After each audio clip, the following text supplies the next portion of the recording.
Pour Faustine, c'était une évidence. Elle devait donner son sang suite aux attaques de Paris.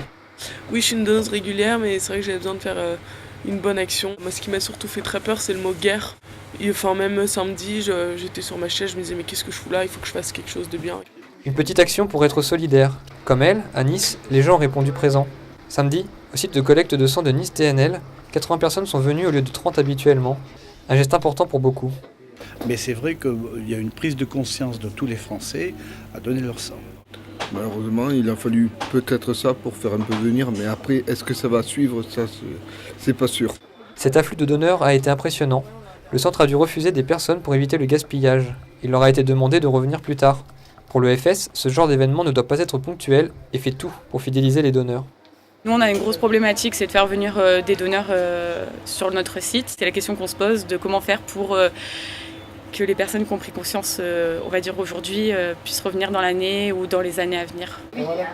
Le don de sang est donc dans toutes les têtes, mais il ne faut pas que l'effet attentat s'essouffle. Si vous êtes loin, un centre mobile se balade dans toute la ville. Les dates sont disponibles sur le site de l'EFS.